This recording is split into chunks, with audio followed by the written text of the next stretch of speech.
You just put your hands out the window where I can see them. Did I do anything wrong by stopping and using binoculars to look? If I didn't have any light? You can't stop and look at deer with a gun in the truck. Would you tow the truck? It'd be nice to put the sucker on a rollback. This is like a once in a career. Yeah, this is great, dude. This is absolutely great. Yeah, it's a career case, all right. It's just not the kind of career-making case that he thought it was going to be.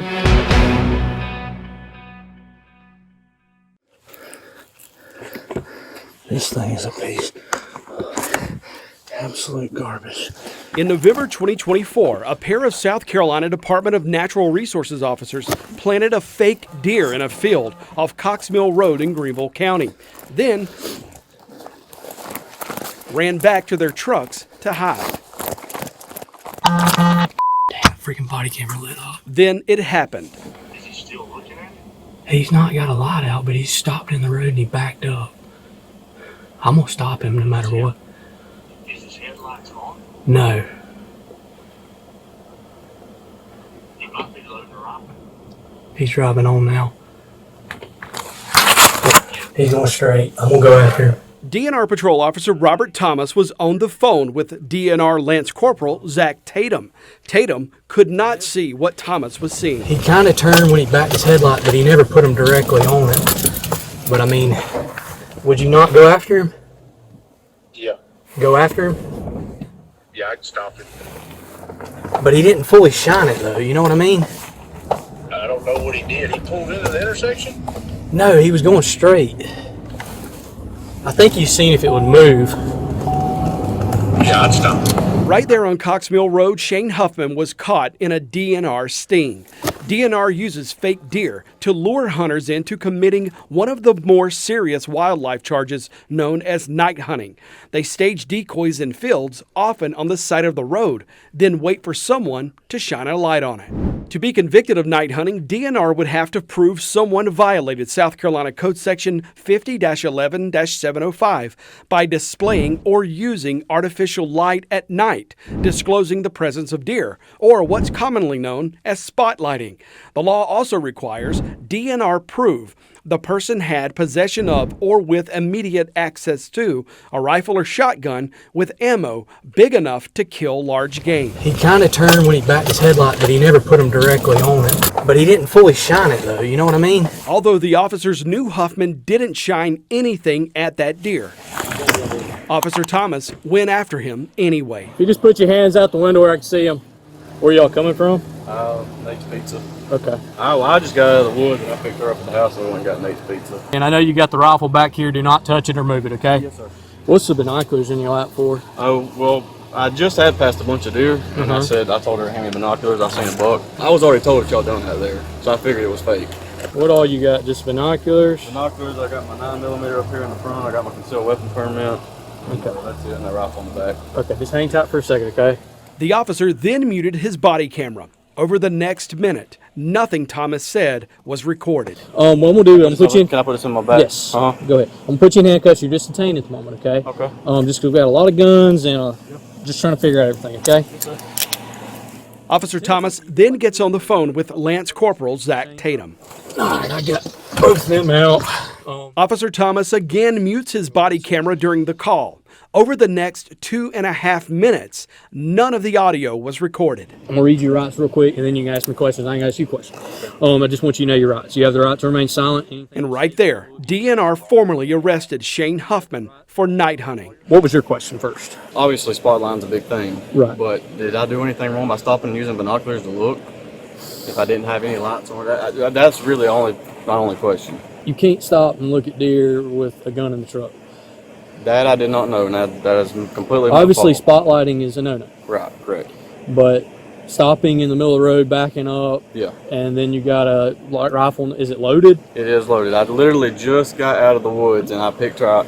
I'm hunting up here on 101 on Nee's Fuse property, and I left there. I picked her up. I live literally a mile up the road on. I went and picked her up. We went to get Nate's, and I come back. I hardly ever go Cox Mill because I know there's a lot of deer on that road. It's also a moonlight night tonight. Right. Yes, So sir. you don't need a spotlight as much. You Right. can see deer in the field. Yes, and sir. I think that's why you use the binoculars, correct? Yeah, you're correct. Officer Thomas searched Huffman's truck. Mainly curious. I've never looked through one. As Thomas searched, Oh, he's a young boy. Lance Corporal Tatum pulled up. Tatum quickly recognized Shane Huffman. Is this not the Coyote guy? Huffman? Yes. You just now realize that? Yeah, it's him. 100%. The Coyote guy. Huffman is a night hunter licensed to legally hunt coyotes after dark. He also maintains a Facebook page, Palmetto Predator Pros, highlighting his eradication of the invasive four-legged deer-killing predator. I see him, man. I'm still hot, but that's fine. I am too. Hold on. Wait. Yes. Well, I know it was. Thomas muted his camera. What's his? And Tatum thought he muted his own camera too. Where's your I text you from my personal phone to your personal phone. I don't know right now. I text you his picture. Remember I said he killed a big deer the other day, a monster deer. Is this a thermal? Yes, I have thermal handheld, yes, sir. Thermal was back, not in the scope. Oh, he's toast. He's got a thermal and he's got a night vision. He's trying to act like it's not a night vision scope. It's a day-night scope, is what he's calling it. That thermal optic was put away in a bag on the back seat of the truck behind Shane Huffman's driver's seat, along with all of his other coyote night hunting gear. Huffman's attorney pointed out a thermal does not emit light and isn't an artificial light source as defined in the night hunting statute. Huffman and his girlfriend continued to wait while the officers worked to build their career case inside that DNR patrol truck. Meanwhile, Tatum's body camera continued to record everything. Would you tow the truck? So he just bought that truck, and it'd be nice to put that sucker on a rollback, but that's up to you. So you can get a ride. This is What's obviously. his last name? Huffman? This is like a once in a career. Yeah, this is great, stop. dude. This is absolutely great. We obtained more than 3 hours of body camera recordings from Huffman's arrest and DNR's seizure of his truck, guns, and hunting equipment. A lot of the time that night was spent with Shane trying to understand why he was going to jail for night hunting when he never shined a light. When you say night hunting, what do you mean before I just stopped and looked through binoculars? It's that in a combination of having the loaded rifle. You also have the capability to know that's not a decoy out in the field with the thermal. Well, that's on me because I had no idea. I would have never stopped. I literally, I turned on Cox Mill Road. And nowadays, you don't have to shine to night hunt because of night vision and You're thermal. Right. Yeah, I get that So completely. you don't have to shine, but stopping, backing up, looking at deer, having loaded guns, Yeah, you get what I'm saying? That's on me because I had real honest God, had no idea. 48 minutes after pulling him over, You ever been in any kind of trouble? Never been in any kind of trouble at all. Officer Robert Thomas hauled Shane Huffman to the county jail. Huffman spent 36 minutes handcuffed alongside Thomas. He continued to ask questions, worrying whether he'd lose his right to hunt and still not understanding exactly what he did that constituted night hunting. I'm not blaming you. I'm not mad. I did what I did, but I'm honest as I could be, and that's probably my fault. Maybe I didn't look into the rules any better, but I always knew spotlighting was a no-no for sure. But I would never guess in my time, which I did have the loaded gun, and I didn't think nothing about it. On November 15th, 2024, for the first time in his life, Shane Huffman was fingerprinted, searched, and spent the night in a jail cell with a group of other men charged with who knows what. What did Shane Huffman do wrong that night? Nothing. I said, I'm sorry, I had no idea that was illegal. I knew that you couldn't spotlight, and I knew that. I saw an arrest of a good guy with no probable cause, a detention on the side of the road where they continued to misrepresent the law, kind of bully my client. And then I saw him, the worst of all, seize his truck. Columbia attorney Lori Murray fought DNR in Huffman's criminal prosecution. Really, my job was to call them and say, I just need you to watch the video. Just watch the video and then call me back. I don't even really have to do a whole lot of arguing here. You'll see what I see. And they did. Murray says it wasn't the DNR who listened to her. She says DNR wanted Huffman prosecuted to the fullest. It was a Greenville County prosecutor who looked at DNR's case file and decided Shane Huffman didn't do anything wrong. And he comes back to me and says, they won't drop the charges. Well, you at that point have been educated by a prosecutor with a legal degree that your case has no merit, that you need to dismiss the charges, and DNR still wouldn't consent to dropping the charges. I think it was maybe a week later where he just He knew that he had to drop the charges because he couldn't prove the case, regardless of whether DNR consented. Why would DNR be so hell-bent on going forward? Even after, as you say, an educated prosecutor said, we've got nothing here. Pride. I think pride, ego, and also civil liability, which is why we're sitting here right now. Murray is one of the lawyers who filed a civil lawsuit against DNR over this arrest. The other is Patrick McLaughlin, a civil attorney with a long record of successfully suing government officials over civil rights abuses in South Carolina. You hear one officer tell the other, this is a career case. Yeah, it's a career case, all right. It's just not the kind of career-making case that he thought it was going to be.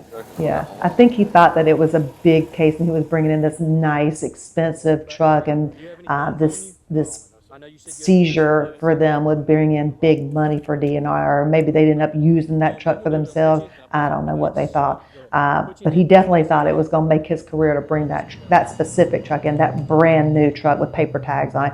They thought that was going to make their careers, but it might make their career in a totally different way than they're expecting. It was just a complete abuse of the process that night. And maybe it was an innocent mistake on their part. I don't know.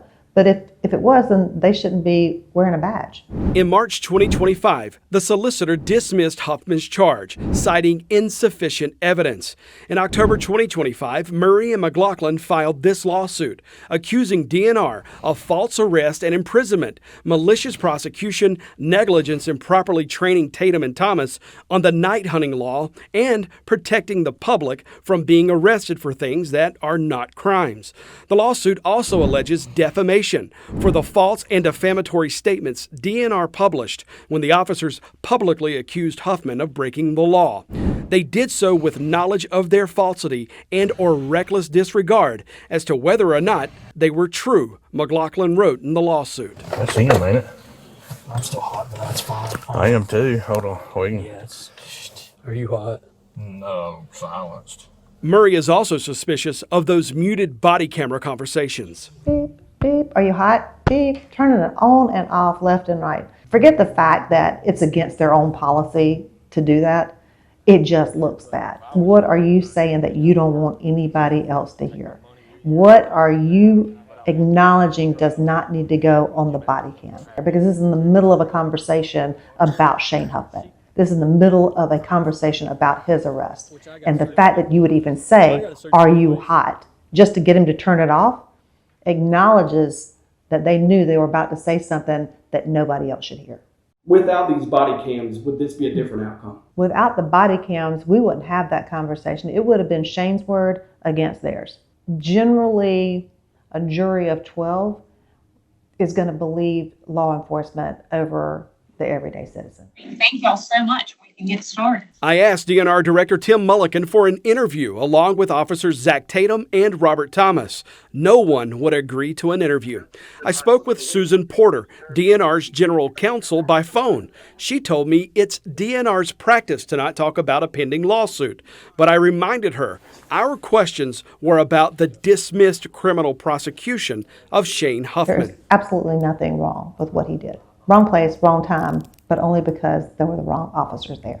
This one, I think DNR will remember for a while once we're done. Although DNR General Counsel Susan Porter told me she doesn't comment on pending litigation, she did have a lot to say. She told me the prosecutor here was wrong, that DNR Officer Thomas had plenty of probable cause to stop and arrest Shane Huffman. There was probable cause all day long and twice on Sunday, she told me. Come to court and you'll see it. DNR filed an answer to the lawsuit denying the allegations. I also asked Porter whether either of these officers violated DNR's body camera policy. She told me no, because DNR did not have a policy in place when this all happened. DNR confirmed there is no documented disciplinary action in these officers' files related to this arrest as of this report. Susan Porter also criticized me and other journalists for not following up and following through on stories like this. But I assured her the follow-up is one of our specialties.